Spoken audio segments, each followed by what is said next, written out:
Seja Max da Dagalize, criando um jeito para ficar mais perto de você. Este vídeo tem o objetivo de complementar sua aprendizagem. Fake news das doenças. O que é fake news? Notícias falsas que consistem na distribuição deliberada de desinformação ou boatos via jornal impresso, televisão, rádio ou ainda online, como nas mídias sociais. Analisando as informações das fake news das doenças. Primeiro, peste bubônica em 1320. Status, meia-verdade. Acredita-se que os primeiros surtos da peste bubônica tenham surgido em 1320, na China. No entanto, a doença foi se espalhando pelo mundo nos anos seguintes, tendo seu auge na Europa por volta do ano de 1346. Existem três formas de infecção pela peste negra, dependendo da rota que a bactéria faz: bubônica, septicêmica e pneumônica, ataca o pulmão. A peste bubônica afeta as glândulas linfáticas, causando inchaço e inflamação nessas áreas. A peste septicêmica ocorre quando a infecção se espalha para o sistema circulatório, para o sangue. No geral, ela ocorre como uma complicação da peste bubônica, uma vez que a bactéria pode sair do sistema linfático e atingir o sangue. A peste negra em 1420, status falso. A epidemia de peste negra teve seu auge entre os anos de 1346 e 1353, e estima-se que ela fez mais de 200 milhões de mortos. Como o texto afirma que o surto de peste negra ocorreu em 1420, podemos classificar essa afirmação como falsa. O auge da peste teria sido entre os anos de 1346 e 1353. Sua ocorrência foi intermitente nos séculos posteriores. A doença alastrava-se facilmente entre as pessoas através de espirros e tosses, com pus e sangue. O aspecto dos doentes era horrível. Os tumores secretavam sangue e pus. A urina, o suor, a saliva e o escarro apresentavam aspectos escurecidos, daí o nome peste negra. Há relatos de que as pessoas acometidas pela peste fediam muito. Entre os sintomas é importante ressaltar a febre alta e dores fortíssimas. Terceiro, povo asteca morreu de varíola em 1520. Status há controvérsias. Estudos indicam que pode não ser varíola, doença desconhecida pelos indígenas e por eles denominada de Cocolítzeli. Houve 12 epidemias que foram identificadas como potencialmente a Cocolítzeli.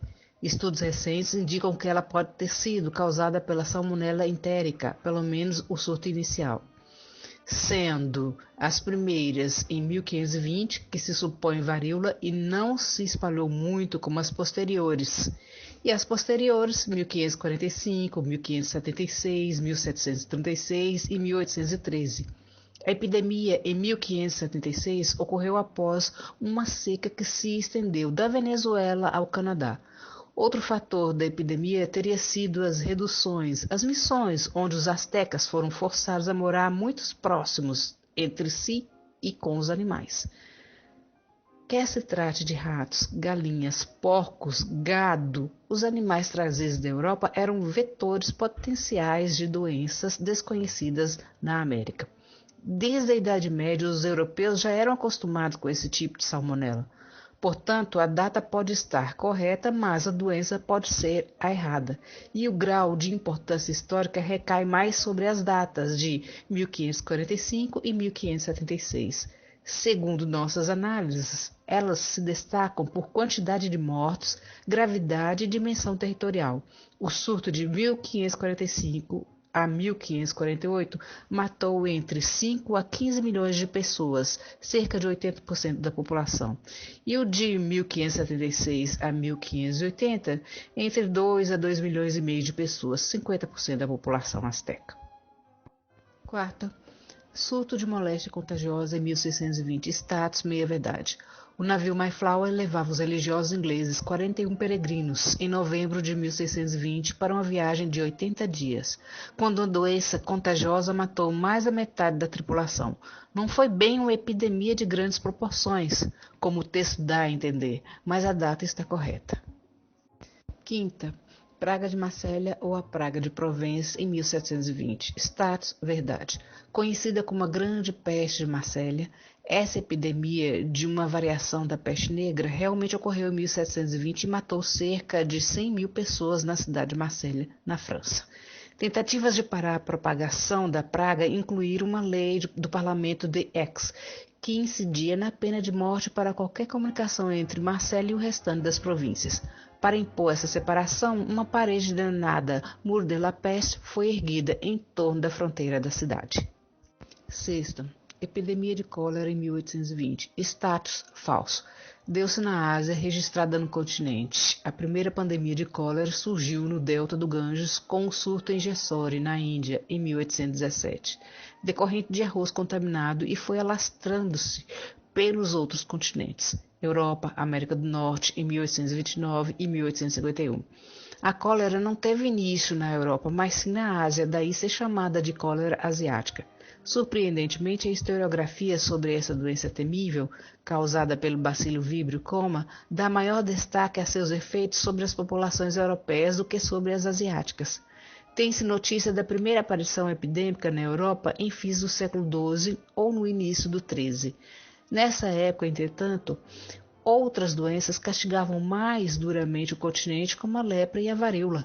A peste negra seria o grande mal do século seguinte. O período de cerca de 300 anos, a partir de 1200 até os descobrimentos, caracterizou-se pela grande penetração de doenças da Ásia na Europa. As pandemias de cólera ocorreram 6 vezes entre 1817 e 1923. Inclusive, uma 7ª pandemia de cólera começou em 1961 e ainda continua. 7ª, gripe espanhola em 1920. Status falso. Em 1918 surgiu o vírus influenza, que matou mais de 40 milhões de pessoas em todo o mundo. A gripe espanhola também é conhecida como a gripe de 1918 e não como a gripe de 1920. A violenta mutação do vírus da gripe veio a bordo do navio Demerara, procedente da Europa. Em setembro desse ano, sem saber que trazia o vírus, o transatlântico desembarcou passageiros infectados no Recife, Salvador, Rio de Janeiro. Porém, a chamada gripe espanhola nada tem de espanhola. Ela surgiu nos Estados Unidos, onde um soldado da base militar de Fort Riley, nos Estados Unidos, ficou de cama com sintomas de uma forte gripe. Esse acampamento no Kansas treinava cidadãos americanos para a Primeira Guerra Mundial.